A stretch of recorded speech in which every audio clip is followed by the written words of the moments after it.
Hey, what is up everybody? Welcome back to DiscussionVerse, where I talk about all things movies, comics, TV, and video games. So in today's video, I just wanted to go over the ongoing controversy that's surrounding Ezra Miller as the Flash. And I kind of wanted to talk about what that means going forward in terms of the overall, DC cinematic universe. And it's actually kind of a concern. I mean, the Flash movie here is, a restart of sorts. It's gonna, it was meant to kind of refresh everybody and, get them primed for the rest of the DC slate. And those projects include Black Adam, the Blue Beetle project, and of course Shazam 2, and then the rest of the DC films and TV series that could be interconnected or could not be interconnected. So if you don't know by now, basically what happened with Ezra Miller is that they've already had some instances with, misconduct and stuff like that. I think it all really started with him apparently chokeslamming a fan. I guess, Variety did an article where they kind of try to understand what the situation was and try to, justify the actions of sorts and say that they, were antagonized by this fan, so that's what ended up happening. But that doesn't give you a right to really choke slam a girl for that matter, especially if you're, a dude, even if you identify as trans like Ezra Miller does. So that's pretty interesting, and that's kind of where the first initial, maybe we should kind of pull back on this kid. That's kind of where all that started. And then, of course, we have the two incidents with Ezra Miller going off in Hawaii. So the first incident, it was a misconduct. He lunged at somebody. He took a mic aggressively out of a woman's hand when she was performing the karaoke.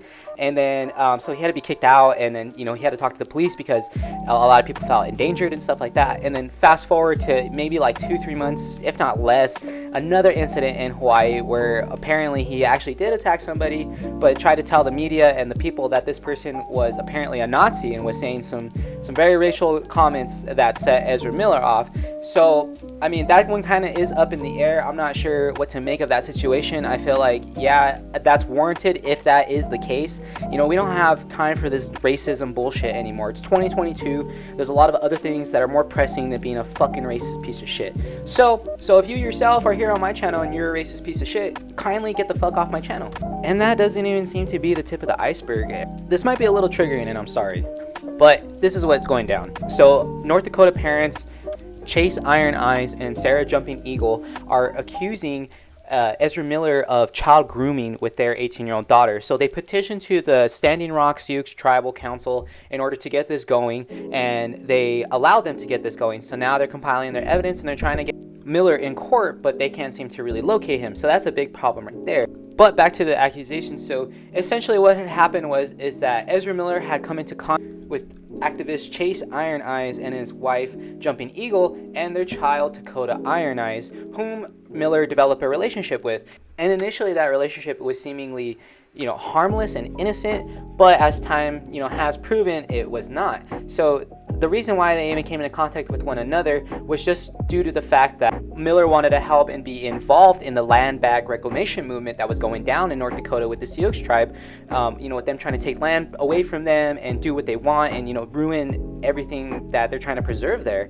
So that's very interesting, but, it turned out that Miller obviously had a different agenda apparently, and there's a lot of accusations going on that there was a lot of manipulation, a lot of gaslighting, and just a lot of creepy behavior. I mean, I don't think an 18-year-old should be that close with a 12-year-old anyway, in any sort of way in the world. There's obvious exceptions, but something like this where there's no familial connection, that's a big red flag right there. And on top of all that behavior, reports are saying that Miller supplied this young person with, LSD, alcohol, other sorts of drugs, was flying them out to London, to England. I mean, obviously the family was putting a chaperone, but that's still weird behavior. And in one incident, Miller tried to lay down in the same bed as Dakota Iron Eyes, and that was prevented by the chaperone that the parents made go with them as, they flew Dakota out and all that stuff. So that's weird on its own. And then we have another weird bit of information with Dakota Iron Eyes seemingly coming out on their Instagram and saying that none of these accusations are correct. Nothing's true. That this is not what they think it is. To kind of mind their business. But allegedly, according to the mother, Jumping Eagle, Miller has control of the social media accounts that Dakota uses, and that's not far-fetched. And also a big thing that you guys should look into and research before you guys try to defend Miller is that a lot of child grooming victims tend to side with their abuser. They tend to believe that they did nothing wrong, that it was their fault, and such and stuff like that. And that's just the conditions of the gaslighting and how it affects them mentally. So keep that in mind. And it doesn't help that they cannot locate Ezra Miller or Dakota Iron Eyes, who is reportedly with Ezra Miller, as they seemingly moved around. They issued court orders in his home state of Virginia and avoided them. They issued orders in California when they allegedly went to California for a bit. Apparently, they're on the move and trying to avoid certain things. And I mean, that's just strange to me. It's really sad to see this. Even if Dakota Iron Eyes is saying that they themselves are not the victims and that, we're wrong, it's still wrong in general to be having some sort of relationship that started off from the age of 11, 12 with a then Ezra Miller that was 18. I don't think that is a good thing to try to justify, and I don't think you can justify something like that. This isn't the 1890s. This isn't 1910 where you could still be 42 years old and marry an 11-year-old and then impregnate them at 13. This is not how the way things are. It's just weird and bizarre and backwards. And it's something that's really not that far-fetched. I mean, if you look at the pattern of behavior that they have, made apparent, it does seemingly add up. And I mean, until they come out and try to make a comment for themselves and prove themselves innocent, I tend to stand with the fact that this person is definitely unchecked. And that is a big problem with celebrities and the stardom that they achieve, is that nobody seems to kind of check these guys. I mean, remember how I said Ezra Miller choked slammed that girl because he was aggravated that a fan was asking him questions? I mean, it's a fan of your work. You can't get aggravated at that. Sure, they can be annoying and you can tell them to piss off, but if you're physically assaulting somebody, especially a woman, you're not supposed to do things like that. Like, you're not supposed to choke slam anybody, regardless of what you identify as. Just because you identify as trans doesn't give you the right to go and beat the fuck out of another woman because that's what you're gonna identify as. And I think that is just a crazy mindset to really get into. So basically, Warner Brothers has confirmed that going forward, after the Flash is released, that they're not going to go forward with Miller as their Flash anymore. Unless this clears up and unless we've all been proven wrong, and I'll eat my words and my own tongue, you know what I mean? I mean, that's the best case scenario. Recast, redo it, and just go forward. Don't try to reset everything back just because of this one incident. Sure, it's a huge problem. I mean, it's an inherited problem from Warner Brothers, but I think that they should have been aware about this going forward, because nobody seemed to pay any attention when he did chokeslam that fan. It was kind of shrugged off, kind of made jokes, memes about, and such like that. So I don't think that was the right thing to do, and I think that they missed an opportunity to nip it in the ass. So now they're paying for their consequences of their own actions. And it doesn't make us, the fans of DC, it doesn't make us feel any more uneasy, especially with how wishy-washy things have been with the DCEU. With this added to it, I mean, it just makes me, myself as a fan, think that they're just going to try to reboot everything, except for maybe the Batman, because the Batman did so freaking well and it's a standalone thing. But it's fun to have the interconnectedness. It doesn't mean that every movie needs every character ever. I mean, just like one or two, if not just a little quick 5-minute scene, it really helps establish and make it feel organic and real. And I think that is an important part to think about. It's not to copy MCU. That's a stupid thing, so don't say something stupid like that. It's not. For everyone that thinks that DC and Marvel copy and have this beef and shit like that, they're constantly collaborating. Constantly. The guys that make Miss Marvel are the same guys that are doing Batgirl, and they're constantly talking to each other. Feige fucking visited the set. The guy that runs Warner Brothers visited Marvel sets. It's not a competition. You idiotic fans make it a competition. So get your fucking heads out of your ass with that shit, man. Because we have more pressing problems. We're dealing with somebody like Ezra Miller abusing the power and the stardom that they achieved and doing shit like this, and then it coming to light and really ruining things going forward. So your guys' aggravations and anger is directed at the wrong things. I mean, if you guys really are this divisive, you guys would have been on the side of Zack Snyder during the Zack Snyder Justice League controversy, and that maybe would have been a lot different now going forward. But your heads are in your ass, and that's the sad part.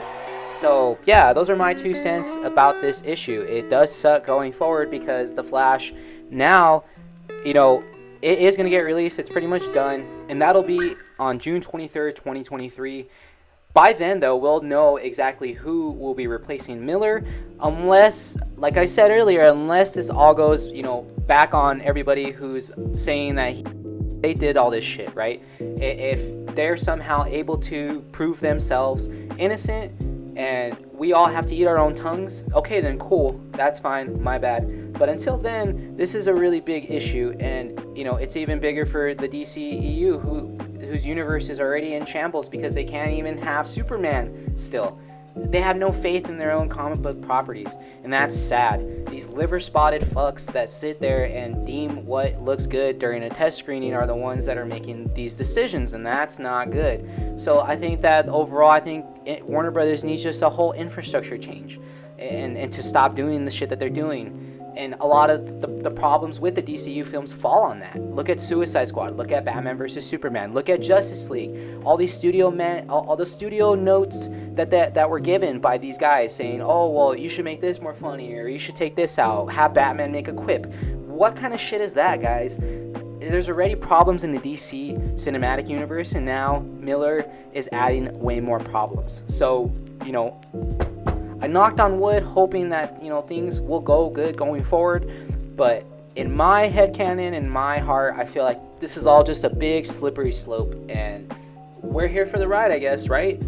So, let me know what you guys think about what's going on, maybe some offhand information that you happen to find out, or, if you even care about Ezra Miller as the Flash and, DC. I'd like to know. Again, sorry for some of the rants, but it's true. A lot of the fans that are here and that like comic book movies, you guys need to stop having this competition. Just come together and, call these studios out for the fuck-ups that they're doing with the movies. If they're doing things that aren't true to character, then you should call them out rather than saying, that, oh, one's better than the other, or this one's better than this one. This isn't fucking middle school. A lot of us fans are now between the ages of, 18 to maybe 30, 35. I mean, we're the ones that grew up with this stuff, so, it's our voice that really changes a lot of this shit.